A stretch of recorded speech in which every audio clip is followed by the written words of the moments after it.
All right. Hello, Disruptive Technologists. Hassan here. Today I'm speaking with Richard Hill.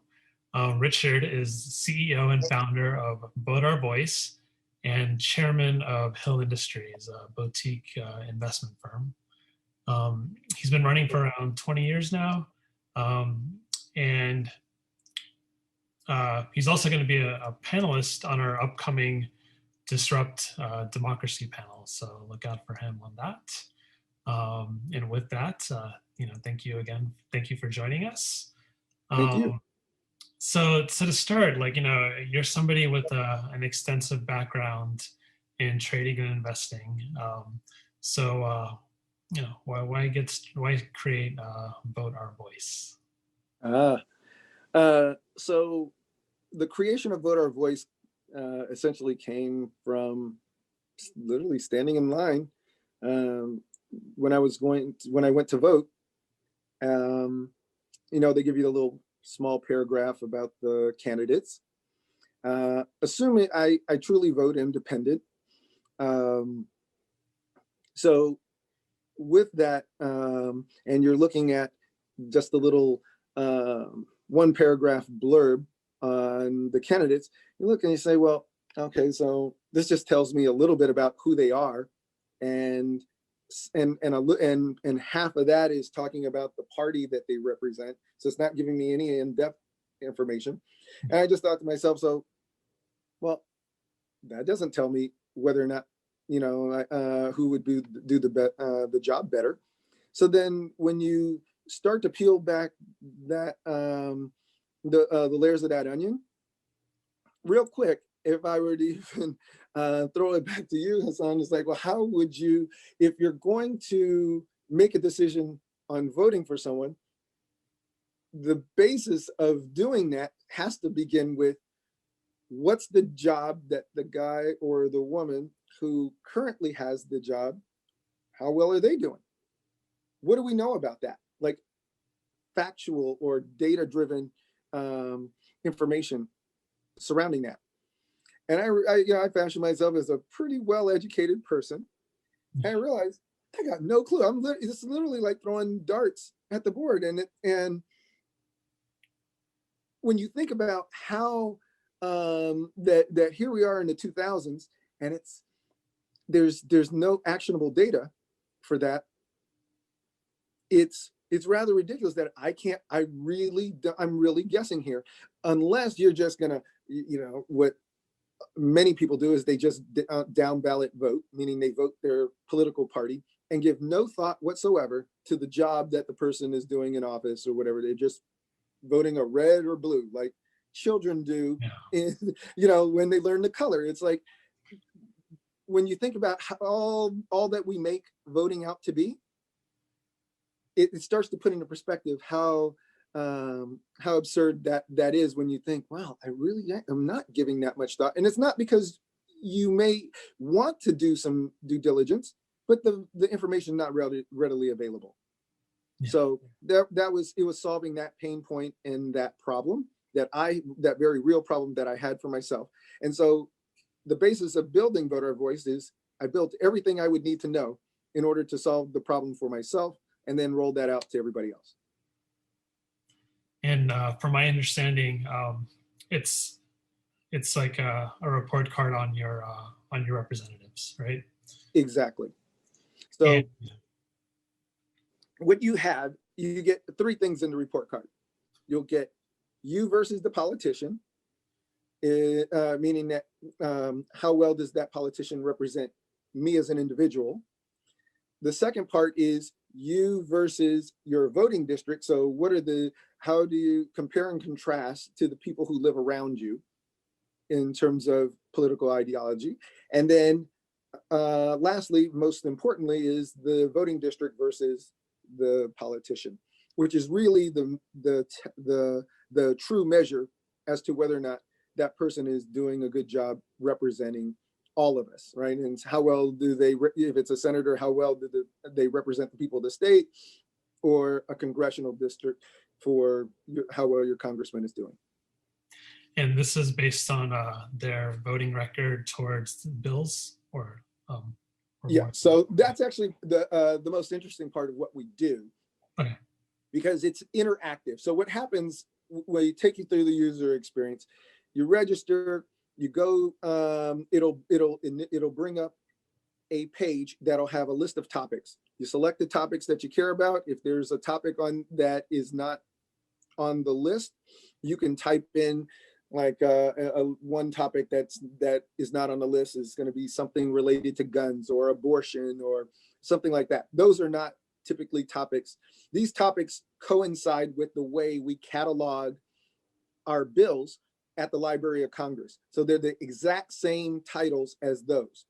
And so we don't control that. That's their thing. And that's the basis of just a cataloging system. From there, once you've selected the things you care about, when you close out of that, it'll bring up summaries of actual legislation for you to vote on. You vote on those things, and your votes get measured against what your politicians actually voted on those same bills. So in this way, it's not really a poll. We're not polling your thing, because you're reading legislation and you're saying, you're putting yourself in the shoes of the politician and saying, this is what I believe to be the right way to go on this bill. However, there's one big difference with the information that you're voting on versus what your politician had. No reference to political party. So we get at what you actually think, and we strip away your ability to down ballot vote, so that you don't say, well, oh, Republican senator brought this to the floor and they're the sponsor, and I'm Republican, so I'm going to vote for it, or vice versa if it's a Democrat. We take that away, we get at what you think, and then then it will show you comparatively in a graphical format what's the difference between what you thought and what the politician actually did. We give an aggregate score for all of the topics that you chose, and then there's individual scores for each topic that you voted on legislation for. So it's a very tailored and personal thing. Right. And then when it comes to bills, or when it comes to like that sort of like summary of a bill, I know there's so I don't actually know how often this happens, but I know that there's often a lot of nuances built into the bills that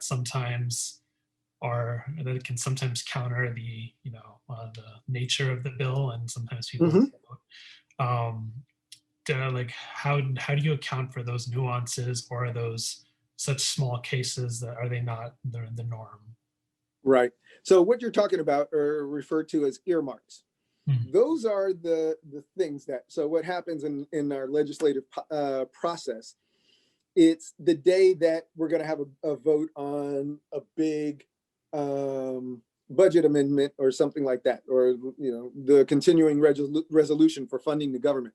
When they know that something's going to pass, then guys start cashing in their chips on all the things that, like, hey, I have this, let's throw that in, these are the earmarks, these are the favors that they're going, because passing legislation does not happen the majority of the time. Therefore, when they get something that they know is going to pass, because they've already done the pre-marketing for this and know what support they have lined up, they then try and get as many other things to slide through. So those are the earmarks. To specifically address how the earmarks are taken care of in terms of the summaries. The summaries are not written by us. They're written by the Librarian of Congress. And so we rely on them, and it outlines what the earmarks are for that particular bill. So you will be able to see what those things are that if you vote for this, you're also getting these other things. The hope is, and what will happen very quickly into the process, you will see the difficulty in being a politician, because it's not always as easy as if you vote on a summary or a bill, let's just say, and it has 10 pertinent measures with it. It's not so easy as to say, well, I'm for six of them and for and against 4 of these items that constitute this bill. So 6 weighs more than 4, done. I'm voting for it. It doesn't work like that. It literally could be that you agree with 9 of the things, but the one that you don't agree with is a showstopper, and you will not vote for that bill with that information in it, and you just cannot in good conscience do it. So you just say, no, it's no. Even though there was 9 elements to that bill that you were completely in agreement with, but they just don't weigh as much as the negative effects of that one thing. So when people we're hoping over time, they will certainly develop a greater sensitivity to the issues with how difficult it is to take all of this into account when casting votes on the floor of the Senate or the House. Yeah, and what are you learning from your users and your customers as you've put this out there? Well, interestingly enough,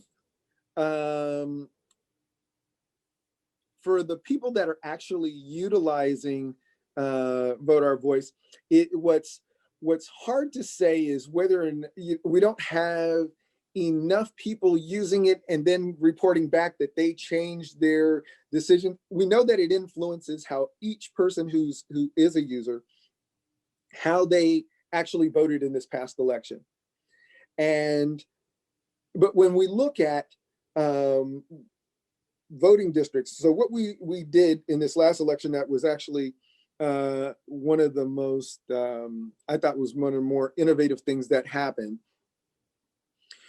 We ranked the senators 1 to 100 based on how well, because getting statistical significance at the state level was much easier hurdle to overcome than 435 voting districts. Getting it in statistical significance in all districts in order to rank the congressman. And so we're able to do that. And I can tell you that it's interesting how the data showed up. About a third of the 30%, to be exact, of the senators, 20% of 30% of the senators are in the top third of, or the top 30%. They represent the people of their states excellent or very good. Like they're really doing a good job of representation. That's what you want to see in in your senator or representative. The second 30% are doing a good job or just fair. Nothing special, nothing to write home about, just okay. And about half and half of them are good, or solid, and then the others are they're just okay.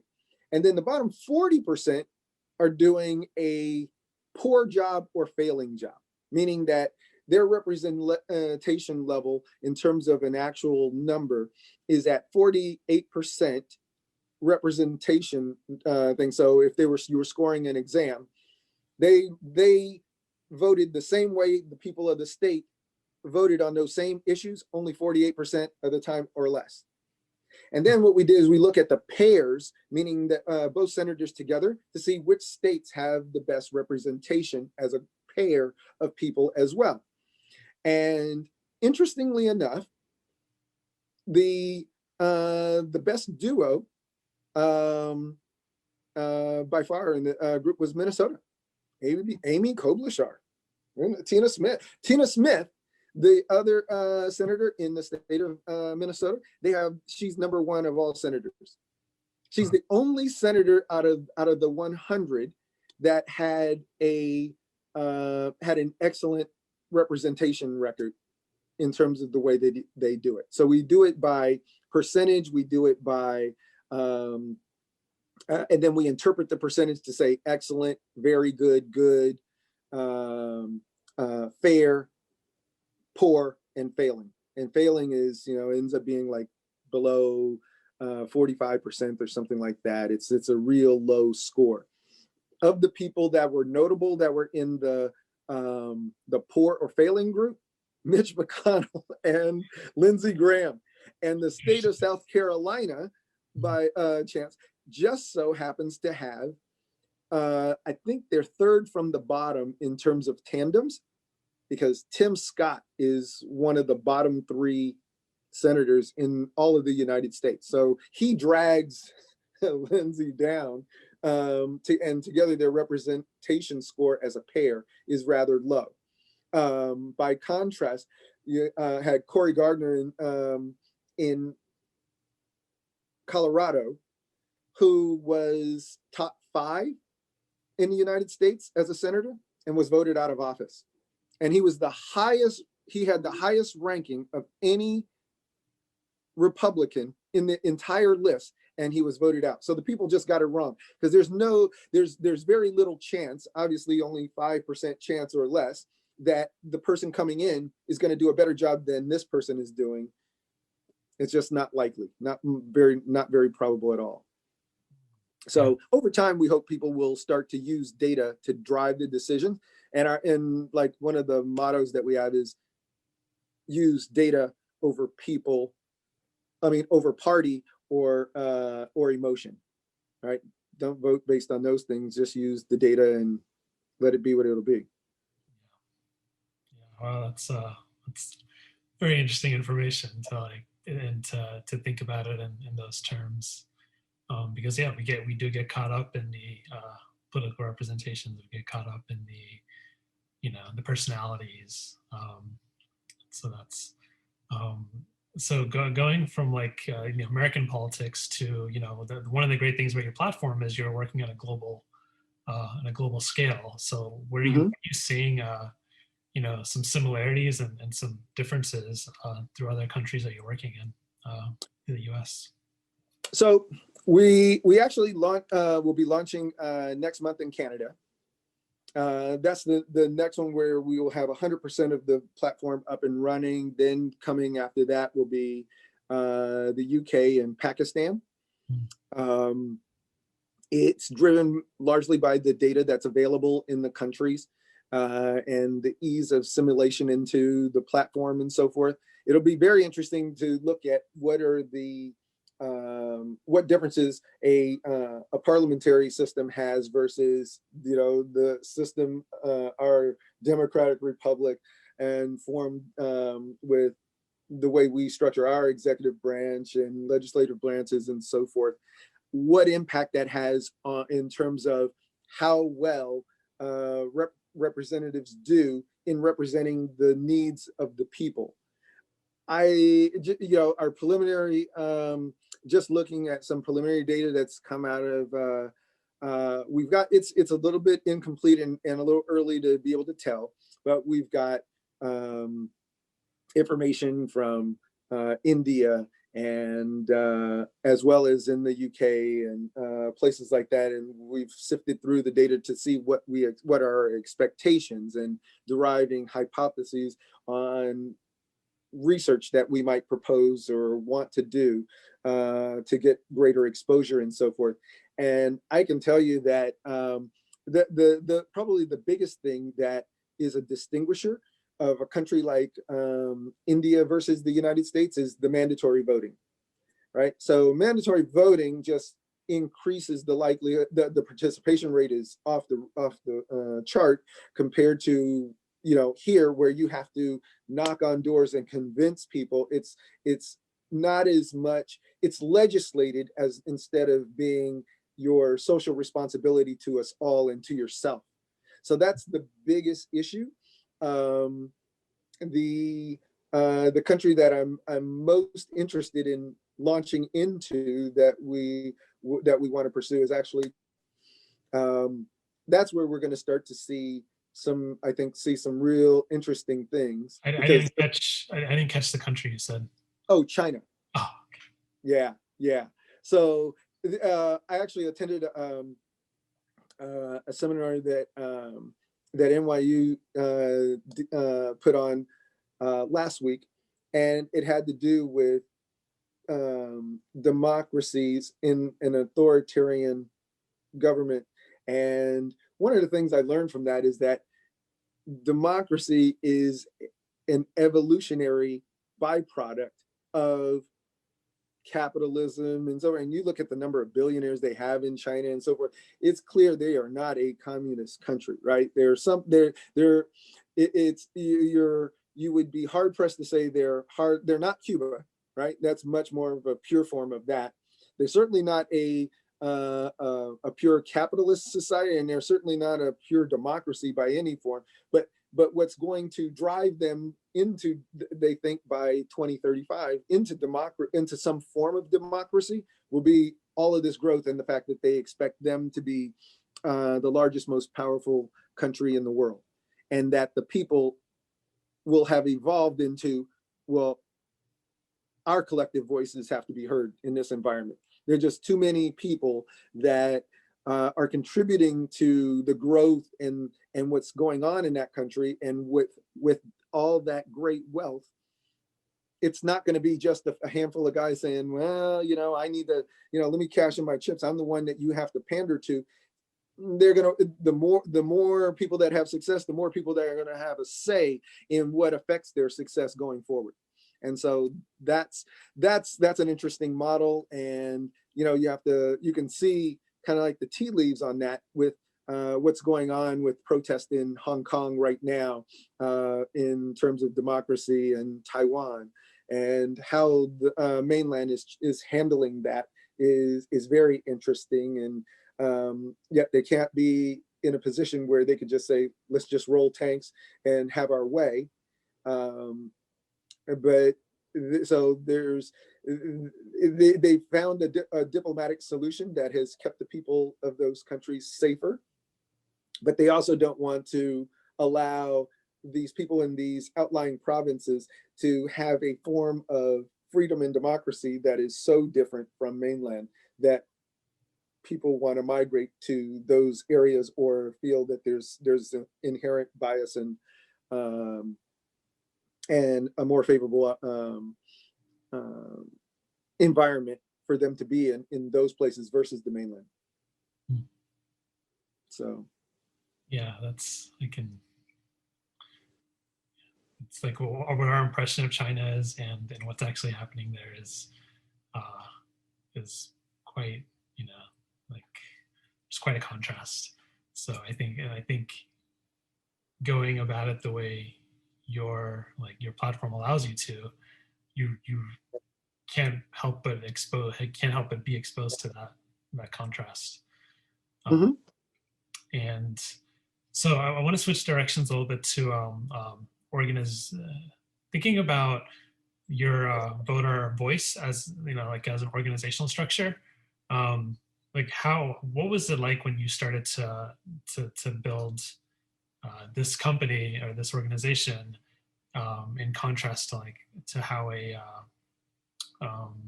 your investment firm runs? Okay. So the Hill Industries, the boutique investment bank, that's necessarily that helps to fund the activities of what we build with Vote Our Voice. We've had a little bit of investor money from people that I personally manage funds for or something like that, but not very much. No real institutional capital coming in.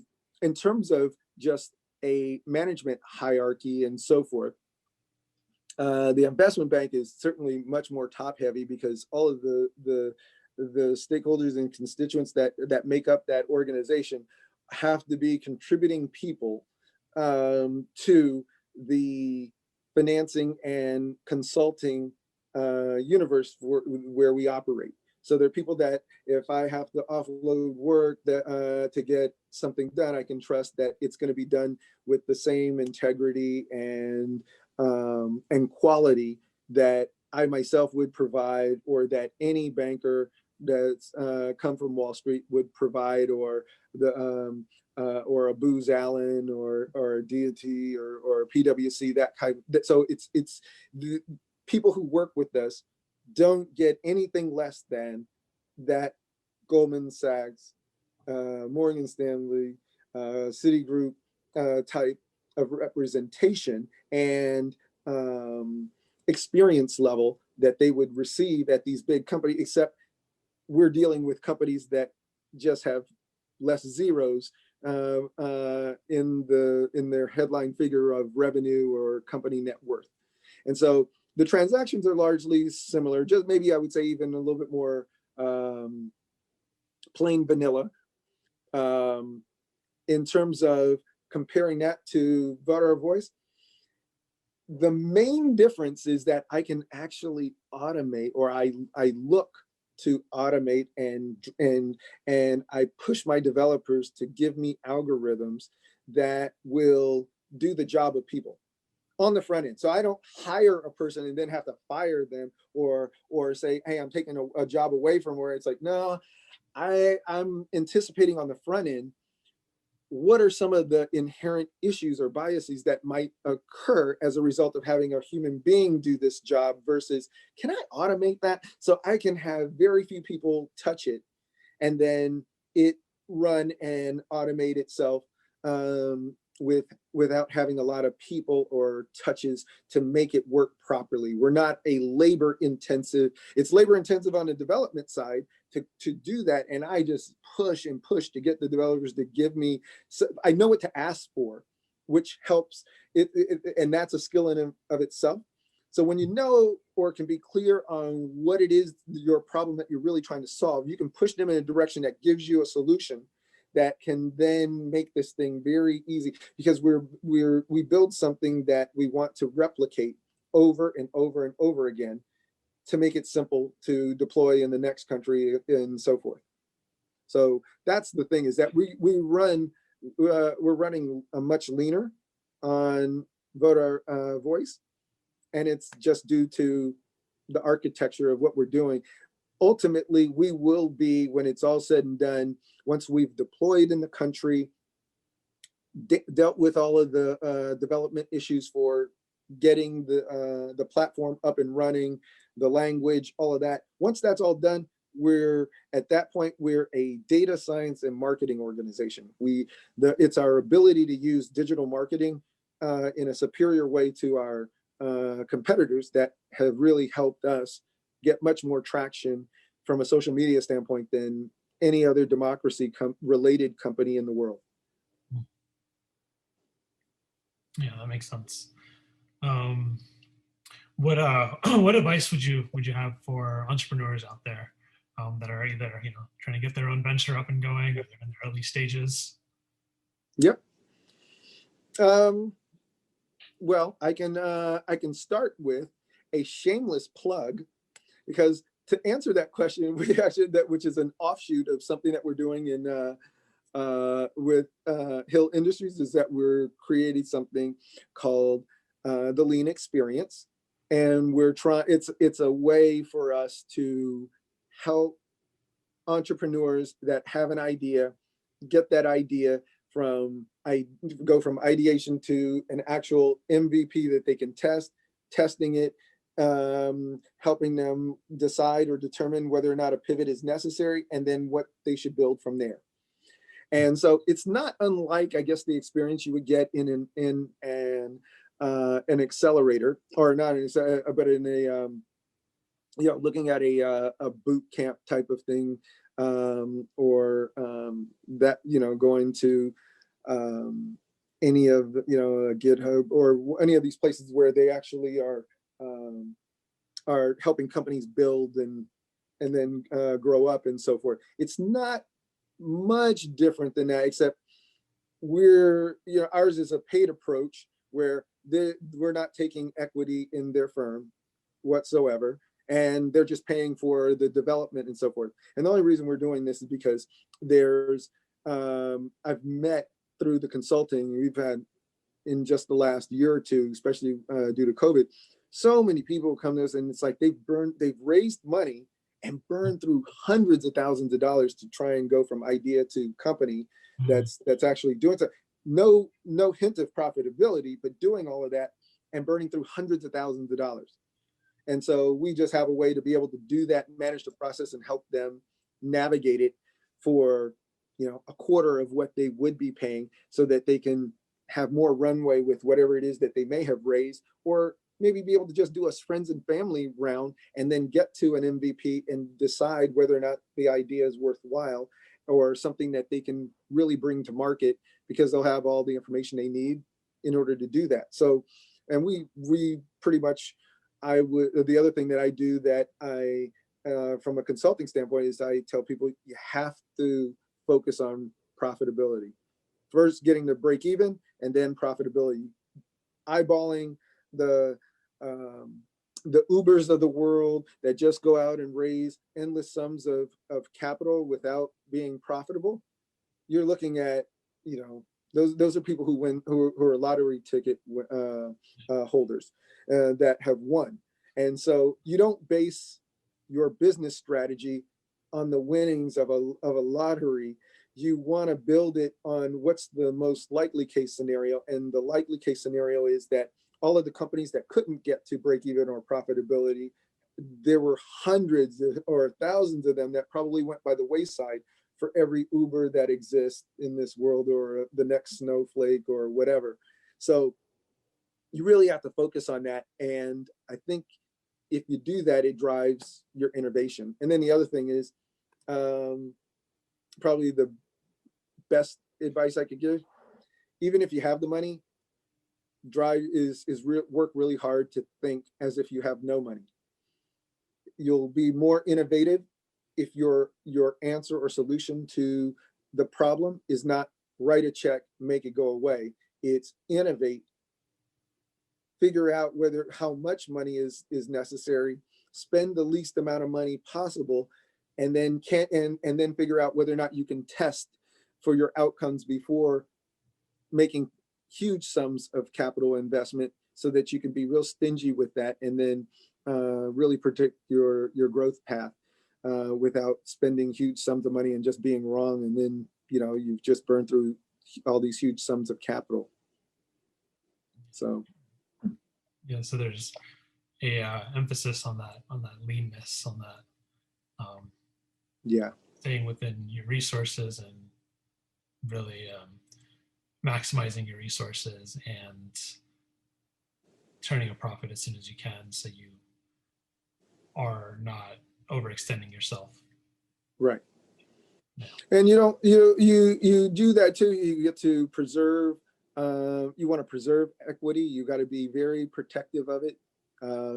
Recently in the consulting, I've come across a bunch of companies that companies that are now doing, they're maybe even a couple, 3 years old and making $1 million, $2 million in revenue, and the founder has maybe 30% equity left, 20% left, and I'm like, wow, what a shame.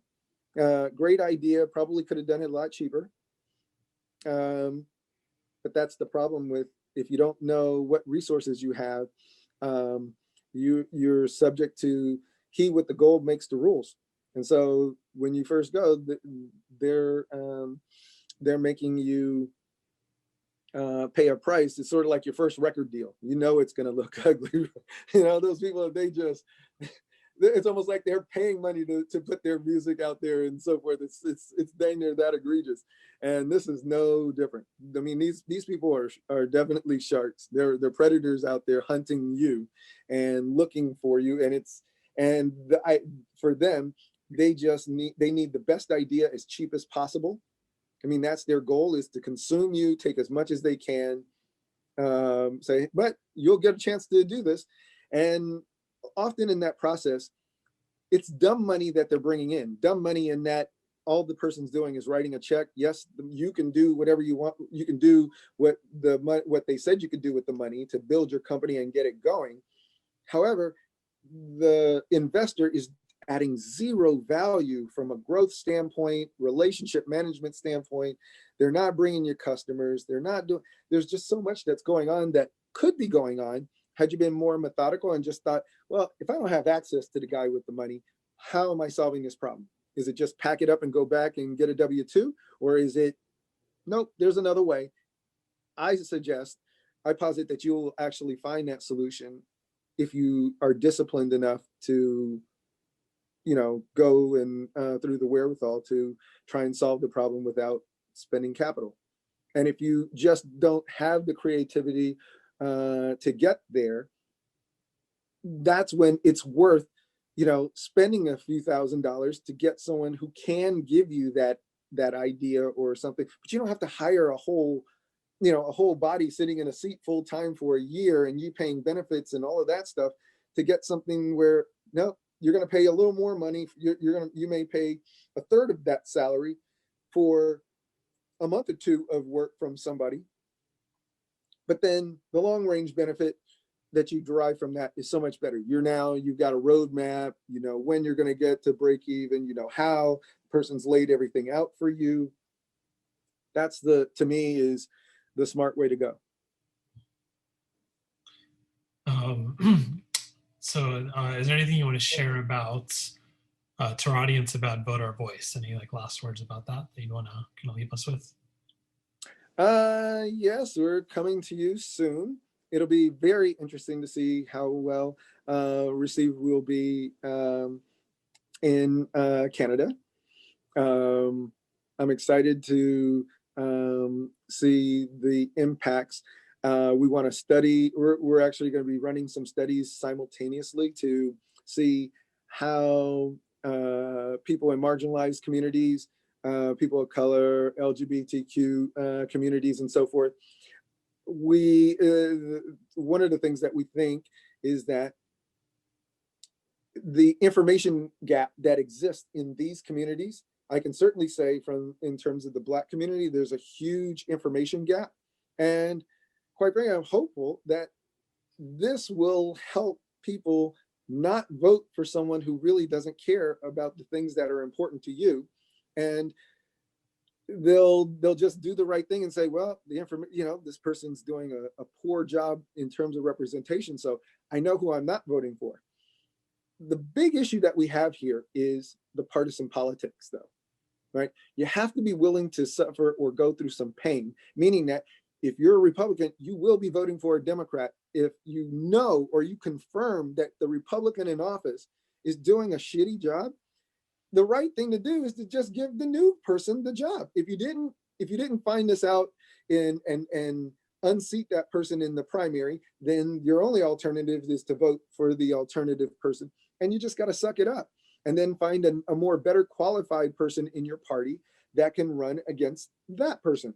But ultimately, it really shouldn't matter about party, right? I mean, and we're actually giving the folks a tool that will allow them to vote on pending legislation. This is legislation in a 90-day window that has not received a vote on the floor. This way, telegraphing to politicians what people in a community want before they go pull a lever and decide one way or the other. Because at the end of the day, if what we're doing here is we're reshaping the way democracy is supposed to work and providing transparency into whether or not they do it, but now the politician knows exactly, hey, people in my district, they want this, I'm gonna give it to them.